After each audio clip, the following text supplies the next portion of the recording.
Assalamualaikum. Halo, ayah Zubair bernama Awam bin Khuwailid.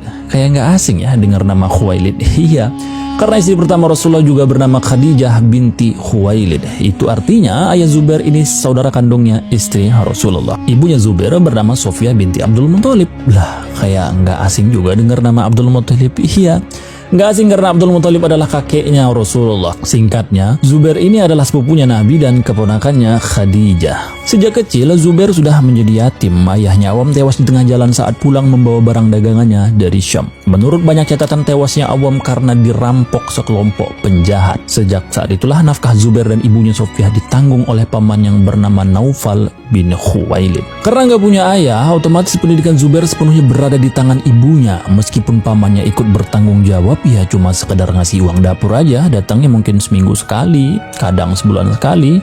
Intinya ya seperlunya aja. Entah kenapa Sofia ini keras banget mendidik Zubair. Aku menduga adanya rasa traumatis atas kepergian suaminya sih. Jadi bundanya Zubair ini benar-benar mau memastikan jika anaknya jadi pemuda yang tangguh. Ya minimal kalau mengalami kejadian serupa seperti ayahnya kemarin bisa survive lah begitu. Maka di umurnya yang masih sangat muda, Sayyidina Zubair sudah menjadi ahli pedang. Logika berpikirnya pun sangat bagus. Ya gimana enggak?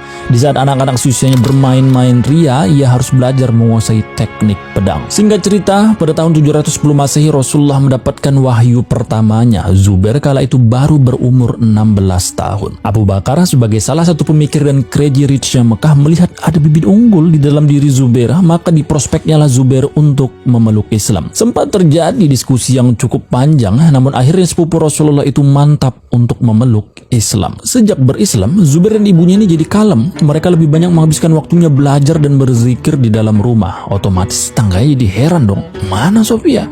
Kok nggak kayak biasanya? Biasanya ngerumpi bareng kita di sini. Singkat cerita, keanehan menyebar dari mulut ke mulut. Banyak yang menduga kalau Sofia dan Zubair ini jadi korban hasutannya Nabi Muhammad. Hingga akhirnya ada yang mengaku juga sempat melihat Sofia dan Zubair benar-benar datang ke Darul Arqam. Hal ini diadukan ke pamannya Naufal bin Khuwailid. Ia sangat marah. Baginya Bani As'ad dan turunan Khuwailid gak pernah berpaling dari Latta dan Uzza. Kok bisa-bisanya keponakannya berkhianat? Maka ditanyakanlah kebenaran berita yang beredar. Dengan gagah berani Zubair menjawab, "Benar paman, jika aku telah jadi pengikut Muhammad." Pamannya marah sambil berkata, "Zubair, apa kau tahu apa yang baru saja kau perbuat? Kembalilah menyembah Latta dan Uzza, atau kalau tidak kusiksa kau." Meskipun masih berumur sangat muda, Zubair dengan tenang menjawab, "Itu nggak akan mungkin lagi terjadi paman." Naufal lalu mencekik leher Zubair. Ia dan ibunya lalu diseret sambil mengumumkan, "Hadirin, pertama kali dalam sejarah keturunan kami berpaling dari Latta dan Uzza. Lihatlah bagaimana aku akan menyiksanya." Maka dihidupkannya lah api unggun. Semua orang bertanya-tanya,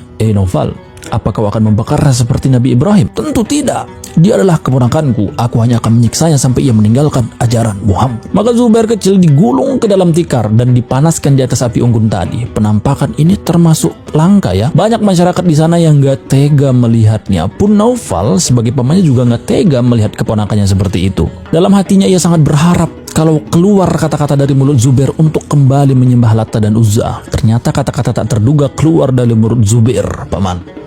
Ini sama sekali tidak menggoyahkan keyakinanku. Kali ini Naufal hanya bisa pasrah, bagaimanapun Zubair tetaplah darah dagingnya. Maka dengan terpaksa dilepaskannya lah Zubair. Sekali lagi perjelas ya kawan-kawan, kalau Zubair ini masih berumur 16 tahun kala itu. Anak zaman sekarang di umurnya yang ke-16 bisa apa coba? Bantu jawab di komentar ya. Kalau banyak yang suka dengan kisah ini, kita akan lanjut di part 2.